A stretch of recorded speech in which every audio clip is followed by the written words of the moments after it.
Hello everyone, this is Dia here. Hope everyone is doing okay. Hope you're all doing wonderful today.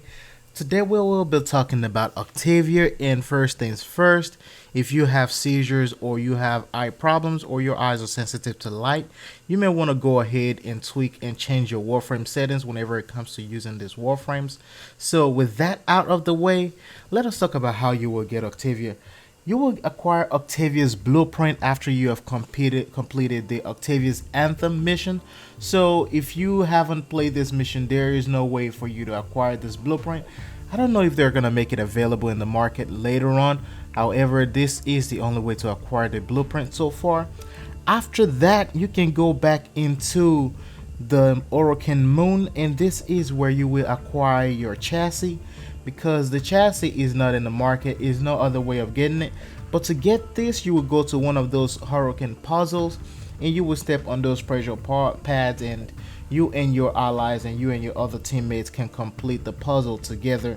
And on this lure mission, you will be able to acquire your chassis. As far as systems and neuroptics are concerned, the system's blueprint has a chance of dropping from Lua's exterminate mission. This is the first rotation.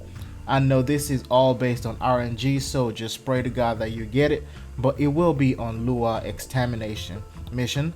The neuroptics blueprint will be found on rotation C, which is a third rotation of the Orokin Dialect Survival.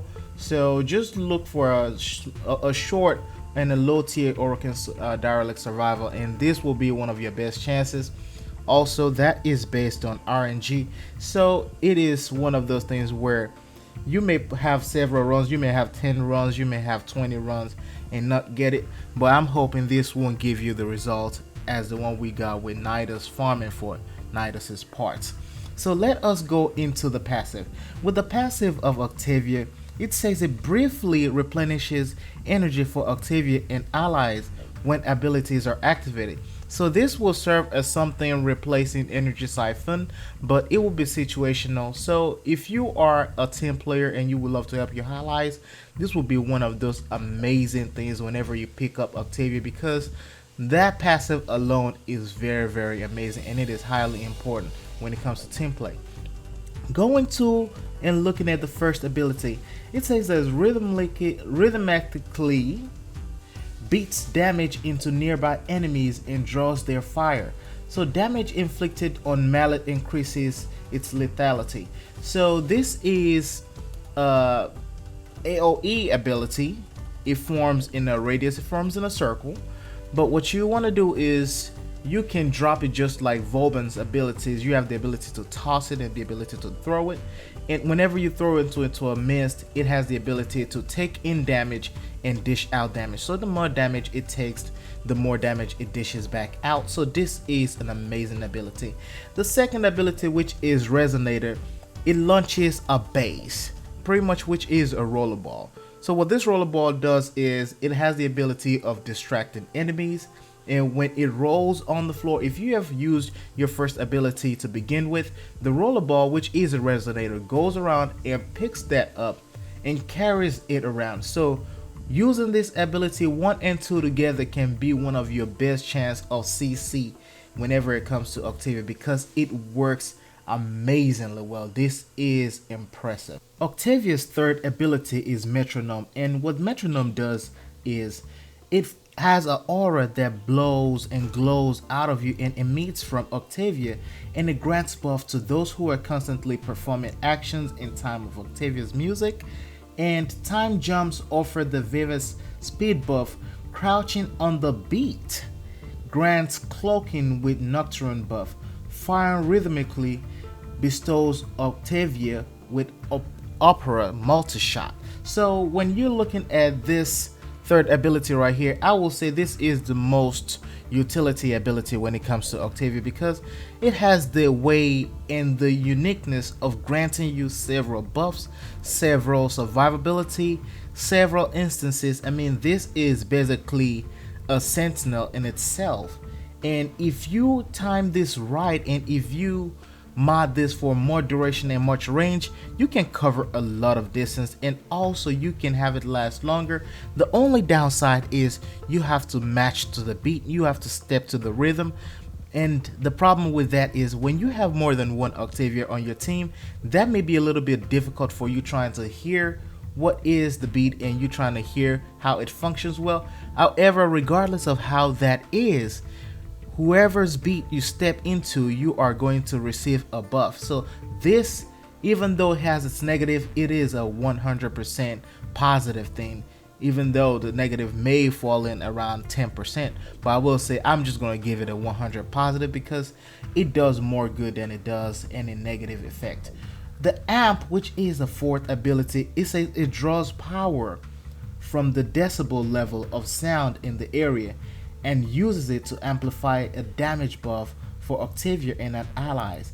It can also double damages. So basically, this is one of those things that function like Rhino's roar.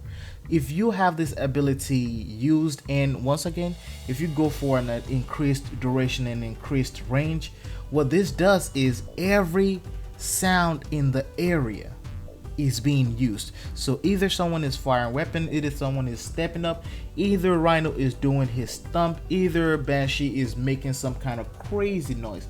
Whatever you do, whatever sound you make in the area amplifies damage and also doubles the damage range and also doubles and increases everything for nearby allies. So Octavia altogether is a team player. Octavia is a different version of Nyx and Nova put together. This is one of those ultimate and unique and dynamic abilities we've been looking for in Warframe, and this seems to be the answer to it. Getting this frame is not that difficult. Of course, getting the parts might be a little bit challenging, and when it comes to uniqueness and using this ability, utility is very simple. You just have to learn how to combo and collect those abilities together. Using 1 and 2 together will be very good. Using 3 and 4 will really help you with surviving. Your second ability also will take away and draw fire away from you, which is very good since you don't have that much shield. And then whenever you're modding for Octavia, you want to mod for range and you want to mod for duration. In my first starting out with Octavia, the first basic modding, I went ahead and went for Energy Siphon in the aura slot. I went for a rage. I went from primed continuity, intensify, primed flow. I used energy sense just to fill in a slot, and I also used vitality. As I modded and went ahead over time, I changed this, and the only differences that I changed into was having overextended put in. I switched out enemy sense for stretch, and of course I still have my vitality. Now, an alternative way that you can use to mod Octavia when it comes to the aura slot is you can change energy siphon or whatever you have there for growing power.